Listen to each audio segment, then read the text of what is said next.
Hello everyone, welcome to Gyan Dorpon. Assam Tet, ADRE, Assam Police Secretary বহুকেইটা ডিপাৰ্টমেন্টৰ পৰীক্ষা আহি আছে আৰু 2 লাখ চাকৰি আহি আছে অলৰেডি আমাৰ মুখ্যমন্ত্ৰী মহোদয়ে ঘোষণা কৰিলে আমি সকলোৱে গম পাইছো এই 2 লাখ চাকৰিৰ মাজত নিজৰ স্থান সুনিশ্চিত কৰিবলৈ প্ৰিপাৰেচন সুন্দৰকে হৈ আছে নে নাই বা কি দৰে প্ৰিপাৰেচন কৰিব লাগিব যেহেতু এতিয়াও আমাৰ অসমত প্ৰায় 26 লাখ নিবনুৱা আছে ধৰি ললো 2 লাখেই চাকৰি এবাৰ দিলে তথাপিও প্ৰায় 24 লাখ থাকি যাব এই যে থাকি যাব তেওঁলোকে চাকৰিৰ বাহিৰে বিকল্প আৰু কি কৰিব পাৰে জীৱনত সফল হ'বৰ কাৰণে তাৰ বিষয়েও ভিডিওটোৰ শেষৰ ফালে আমি আলোচনা কৰিম আৰু আশা ৰাখিছো এই ভিডিওটোৱে তোমালোকক যথেষ্ট উপকৃত কৰিব আমি আৰম্ভ কৰো the blueprint for success Assam government exam যাক সঁচাকে নিজৰ কাৰণে এটা চাকৰি লাগে ঘৰখনৰ কাৰণে এটা চাকৰি লাগে যেহেতু মা দেউতাই তোমাক পঢ়ুৱাই শুনোৱাই এতিয়া ইমানটো কৰি থৈছে গতিকে তোমাৰটো দায়িত্ব আছে ন ঘৰখনৰ প্ৰতি তেওঁলোকে কি কৰিব লাগিব মাত্ৰ তিনিটা কাম আৰু সেই তিনিটা কাম কি এই তিনিটা কাম কৰিলে চাকৰি নিশ্চিত প্ৰথম কথা হৈ গল ষ্ট্ৰেটেজি ৰণনীতি তৈয়াৰ কৰিব লাগিব ৰণনীতি খুব ভাল হ'ব লাগিব তাৰ পাছত আহি গল কনসিস্টেন্সি আৰু তাৰ পাছত আহিব মাইন্ডসেট এই তিনিটা বস্তু ষ্ট্ৰেটেজি কনসিস্টেন্সি আৰু মানসিক স্থিতি ষ্ট্ৰেটেজি তোমাৰ ভাল হ'ব লাগিব working smart not just hard অকল আৰু হাৰ্ড ওয়াৰ্কে কাম নহব স্মাৰ্ট ওয়াৰ্ক কৰিব লাগিব আৰু স্মাৰ্ট ওয়াৰ্ক কি আমি পিছত কথা পাতি আছো তাৰ পাছত আহিব কনসিস্টেন্সি আমি জানো ধাৰাবাহিকতা প্ৰত্যেক দিনাই পঢ়িব লাগিব এনেকুৱা নহয় যে আজি তুমি 3 ঘন্টা পঢ়ি দিলা কাইলে নাই পৰহিলে 10 ঘন্টা পঢ়ি দিলা তেনেকে নহব লাগিলে তুমি 1 ঘন্টাই পঢ়া কিন্তু সদায় পঢ়িব লাগিব তাৰ পাছত আহি গল মানসিক স্থিতি মাইন্ডসেট নিজৰ যোনটো প্ৰসেস যে তোমাক চাকৰি এটা লাগিব চাকৰিৰ কাৰণে তুমি যিখিনি কষ্ট কৰি আছা যিখিনি প্ৰসেস কৰি আছা এই প্ৰসেসটোৰ ওপৰত তোমাৰ বিশ্বাস থাকিব লাগিব তোমাৰ মানসিক স্থিতি ভাল হ'ব লাগিব মাইন্ডসেট ভাল হ'ব লাগিব এই তিনটা যদি তোমাৰ ভাল হয় সাকসেস সিওৰ 100% তুমি সাকসেস হ'বা তাৰ পিছত আহিলো এই যুদ্ধখন চাকৰি এটা যে লাগে হেতু জানো এখন যুদ্ধ নহয় এই যুদ্ধত জয়ী হ'বৰ কাৰণে তুমি এই চাৰিটা মাস্টাৰ হ'ব লাগিব যেনেকুৱাই পৰীক্ষা নহওক কিয় তাত তুমি জানিব লাগিব জেনাৰেল নলেজ জানিব লাগিব ৰিজনিং ম্যাথমেটিক্স আৰু সাবজেক্ট স্পেসিফিক্স মানে ধৰি ললো তুমি টেট দিবলৈ গৈছা তাতটো পেডাগজি জানিব লাগিব ধৰি ললো তুমি এপিএসসি বিভিন্ন ডিপাৰ্টমেন্টৰ পৰীক্ষা পাতে ধৰি ললো সিডিপিও কাৰণেটো সাবজেক্ট স্পেসিফিক এখন পেপাৰৰ কাৰণে তুমি জানিব লাগিব ভালকে হয় না নহয় গতিকে এই চাৰিটা তুমি মাস্টাৰ হ'বই লাগিব এক্সাম প্যাটাৰ্ন আৰু সিলেবাস পৰীক্ষাৰ আৰ্হি আৰু পাঠ্যক্ৰম তুমি পৰীক্ষাৰ আগতেই ভালকে বুজি ল'ব লাগিব তুমি কি পৰীক্ষাটো দিবলৈ গৈছা আৰু তোমাক কি লাগিব প্ৰতিটো পৰীক্ষাত কিন্তু এই তিনটাটো কম্পালসৰি হয়ই জেনাৰেল নলেজ ৰিজনিং আৰু ম্যাথমেটিক্স ইহতে পিছ নেৰে যিয়ে পৰীক্ষা নহওক কিয় লাগিলে হেয়া এপিএসসি সিভিল সাৰ্ভিসৰ পৰীক্ষা নহওক লাগিলে কিয় এইকিটা কিন্তু তোমাক লাগিব এতিয়া হে চাৰিটা ভাল কৰিবৰ কাৰণে তুমি কি কৰিব লাগিব তোমাৰ এখন ডেইলি ৰুটিন থাকিব লাগিব নিৰ্দিষ্ট সময় এখন ৰুটিন কিন্তু থাকিব লাগিবই আৰু যত তোমাৰ ষ্ট্ৰং যোন কিটা পাৰ্টত তোমাৰ ষ্ট্ৰং তাত মাত্ৰ তুমি কি কৰিব লাগিব নিয়মীয়া পুনৰীক্ষণ মানে তুমি অকল হেখিনি ৰেগুলাৰ প্ৰেক্টিস ৰিভিজন হেখিনি কৰিলে হ'ল কিন্তু যত তোমাৰ দুৰ্বলতা আছে ধৰি ললো তোমাৰ মেথছত দুৰ্বলতা আছে তাত বেছি সময় দিব লাগিব অধিক মনোযোগ দিব লাগিব তেতিয়াহে তুমি তোমাৰ বেসটো ষ্ট্ৰং কৰিব পাৰিবা আৰু সেই সময় কিন্তু এতিয়াৰ পৰাই আৰম্ভ কৰিব লাগিব নহলে ৰৈ নাথাকিব আৰু এতিয়া সফলতা লাভ কৰিবলৈ বহুত ভাল কিয়নো সব ডিস্ট্ৰেক্টেড হৈ আছে সব আজিকালি মোবাইলত ব্যস্ত তুমি যদি নিজকে এবছৰ মোবাইলৰ পৰা আঁতৰাই ৰাখিব পাৰা নহয় তোমাৰ কিন্তু সফলতা 100% নিশ্চিত গতিকে এইকেইটা কথা মনত ৰাখিব লাগিব আৰু তাৰ পাছত আহি গল mock test and previous year question paper যিখিনি একদম ইম্পৰ্টেন্ট কথা সেইখিনি কি কাৰণে ইম্পৰ্টেন্ট আমাক স্পিড আৰু একুৰেসি লাগিব যিকোনো এটা পৰীক্ষা পাস কৰিবৰ কাৰণে আমি শুদ্ধ অকল কৰিলেই নহব নহয় আমি স্পিডতো কৰিব লাগিব কিয়নো ধৰি ললো 100টা প্ৰশ্ন 100 মিনিট থাকিব তুমি আৰু শুদ্ধ কৰিছো বুলি এটা প্ৰশ্ন 10 মিনিট লগাই দিলে নহব নহয় তোমাৰ শুদ্ধ হল কিন্তু স্পিড নাই কাম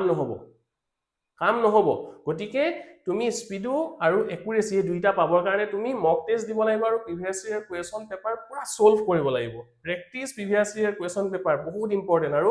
মক টেষ্ট কিন্তু দি থাকিব লাগিব কন্টিনিউয়াছলি দিব লাগিব তাৰ পাছত আহি গল ইম্পৰ্টেন্ট কথা জেনাৰেল এৱাৰনেস জেনাৰেল নলেজ হেখিনি কাৰণে অসমৰ খবৰ গুৰুত্বপূৰ্ণ ইণ্ডিয়ান আমাৰ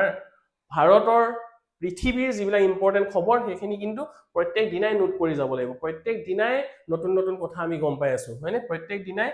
আমি অলপকে আগবাঢ়ি যাব লাগিব আৰু কম্পিটিশনটো নিজে নিজৰ লগত কৰিব লাগিব আনৰ লগত কৰাটোতো কৰিব লাগিবই, তথাপিও আজি তুমি যোনটো ষ্টেজত আছা তাতকে কাইলৈ তুমি তোমাক নিজক বেটাৰ কৰিব লাগিব, তেতিয়াহে তোমাৰ সফলতা খোজ বা সফলতাৰ মুখ দেখিবা। তাৰ পাছত আহি গ'ল এইটো যিটো কথা ক'লো মই মোবাইল, তুমি সঁচাকে কেনেকে প্ৰেক্টিচ কৰিব লাগিব, কেনেকে তোমাক নিজক প্ৰিপেয়াৰ কৰিব লাগিব, এক্সট্ৰিম ডিসিপ্লিন, তোমাক যদি সঁচাকে চাকৰি লাগে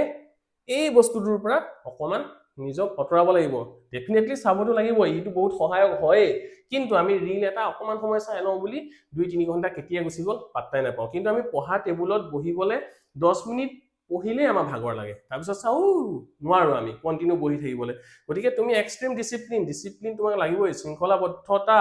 তোমাক লাগিবই, শৃংখলাবদ্ধভাৱে তুমি গোটেইখিনি কাম কৰিব লাগিবই সফল হ'বৰ কাৰণে। সেইটো কিন্তু বহুতখিনি ইম্পৰ্টেণ্ট। আৰু social media, Facebook, WhatsApp, Instagram সেইবিলাক অলপ কমাব লাগিবই। তাৰপিছত আহি গ'ল যোনটো আমাৰ প্ৰথমতে আমি পঢ়িব লাগিব, মক টেষ্ট দিব লাগিব, তাৰপিছত আমি কি কৰিম, আমাৰ ক'তনো ভুল হৈছে আমি এনালাইজ কৰিম, তাৰপিছত আকৌ ইম্প্ৰুভ কৰিম, একুৰেচি ইম্প্ৰুভ কৰিম, এনেকেই চলি থাকিব। পঢ়িব লাগিব, ৰিভাইজ কৰিব লাগিব, ক'ত আমাৰ ভুল আছে, ক'ত আমাৰ দুৰ্বলতা আছে সেইখিনি ঠিক কৰিব লাগিব, কণ্টিনিউ আমি কৰি থাকিব লাগিব। কিয়নো ছাকচেছটো অভাৰনাইট নাহে, এদিনতে নাহে, এদিনতে কেতিয়াও কোনো ছাকচেছ হ'ব নোৱাৰে। গতিকে নিজক এইখিনি কথা লাগিবই, আৰু ধৈৰ্যশীল আৰু ধাৰাবাহিক হ'ব লাগিব, তেতিয়াহে সফলতা নিশ্চিত। এতিয়া এটা ইম্পৰ্টেণ্ট কথা কওঁ, যিটো প্ৰায় আমি 90% ভুল কৰি থাকোঁ, আৰু সেই ভুলটো কি, আমি বহুতখিনি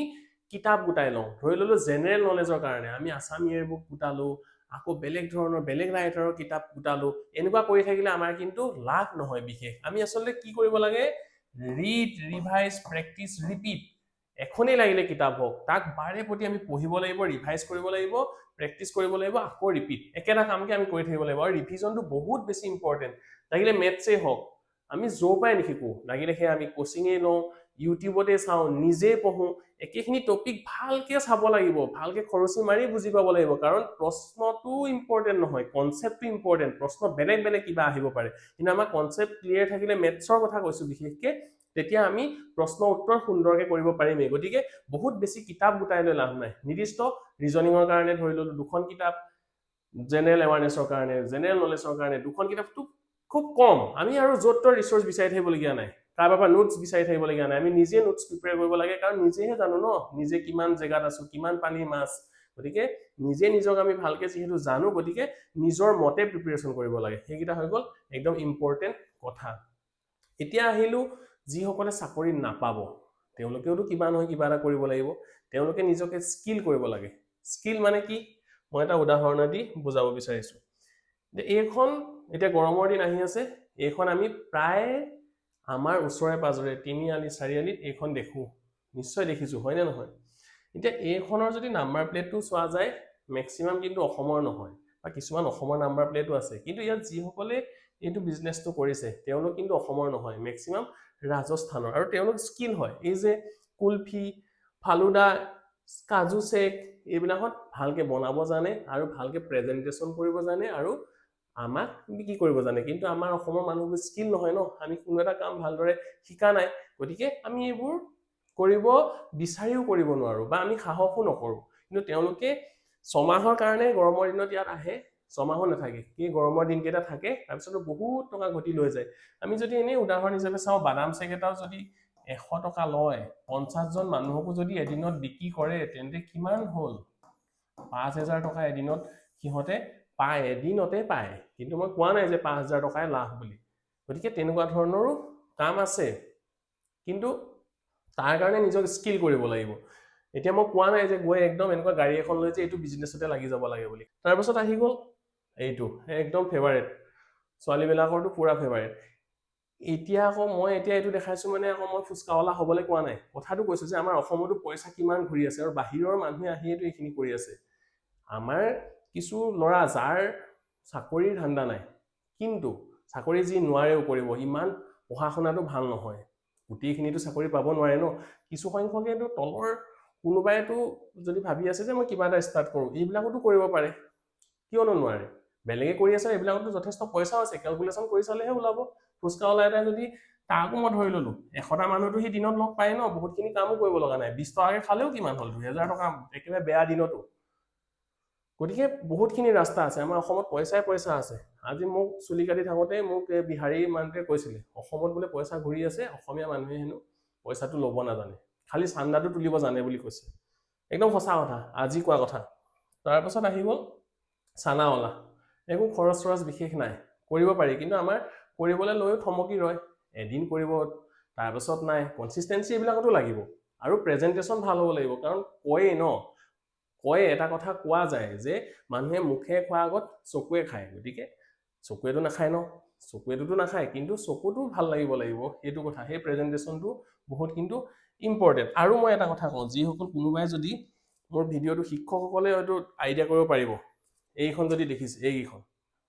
অলপ দিনৰ আগত স্কুলে এইকেইখন লৈ কেইজনমান ল'ৰা ঘূৰি ফুৰিছিলে হয়নে নহয় বাৰু হয়নে নহয় মোক ক'বচোন কমেণ্টত ক'ব হয়নে নহয় তেওঁলোকে কি কৰিছিলে এটা প্ৰেজেণ্টেশ্যন এটা দিয়ে এইখন লৈ পেলাই কাটি কুটি কিবা এটা দেখাব আৰু ল'ৰা ছোৱালীখিনি গোটাব টিচাৰ গোটাব আৰু ধুনীয়াকৈ কাটি কিবা এটা ফুল বনাব বা কিবা এটা বনাব আমি চবেই পুৰা হাত তালি দিওঁ তাৰপিছত ক'ব তেওঁলোকে মেৰে পাছ জ্যাদা নেই হে আজ লেনা হে তো লো নেহিটো জানে দো এই বুলি ক'ব আৰু ক'ব টিচাৰবিলাকক আপোনালোকেও পাৰিলে ল'ৰা ছোৱালীক হেল্প কৰি দিয়ক বেছি নহয় 50 টকা এটা দি দিয়ক মইতো কাইলৈ নাহোঁ আৰু এইখন কি কৰিব বিকি থৈ গুচি গ'ল আৰু বিকি গৈছে অলৰেডি হয়নে নহয় আমাৰ স্কুলতে বিকি গৈছে 100খনো যদি বিকি কৰে 50 টকাকে কিমান হ'ল আৰু এদিনত সিহঁতে বেছি সময়তো এখন স্কুলত নিদিয়ে হয়নে নহয় যি এইটো দেখিছে টিকিটো ৰিলেট কৰিব পাৰিব কথাটো এইখন গতিকে তেওঁলোক আহিছে ৰাজস্থানৰ পৰা মই থকা স্কুলত যোনখনত আহিছিলে মই সুধিছিলোঁ ক'ৰ পৰা আহিছে তেওঁলোকে গ্ৰুপ বান্ধি আহিছে এইটো কাম কৰিছে আৰু বহুত টকাও লৈ গুচি গৈছে কিন্তু তেওঁলোকে স্কিল কিবা এটা স্কিল শিকিছে এনেকুৱা ধৰণৰ হাতে কাটি কুটি কিবা এটা কৰিছে কিন্তু আমাৰ মানুহৰ কিন্তু সেইবোৰ নাই আমি নিজে নিজক যদি উন্নতিৰ কথা চিন্তা নকৰোঁ আনক কপি কৰি থাকিলেও কাম নহ'ব নিজক স্কিল কৰিব লাগিব আৰু তাৰ কাৰণে প্ৰিপাৰেচন কৰিব লাগিব যদি চাকৰি লাগে সঁচাকৈ ভালকৈ পঢ়িব লাগিব আৰু যদি নাই চাকৰি বোলে যদি মই নকৰোঁ নিজক স্কিল কৰিব লাগিব আৰু কিবা এটা ষ্টাৰ্টআপ কৰিব লাগিব আৰু আগবাঢ়ি যাব লাগিব গতিকে মোৰ শুভেচ্ছা সকলোকে জনালোঁ থেংক ইউ এণ্ড প্ৰিপাৰেচন ভালকৈ আৰম্ভ কৰিব লাগে এতিয়া মই জাষ্ট উদাহৰণ দিছোঁ কাকো মই চানাৱালা ফুচকাৱালা হ'বলৈ কোৱা নাই ঠিক আছে thank you and all the best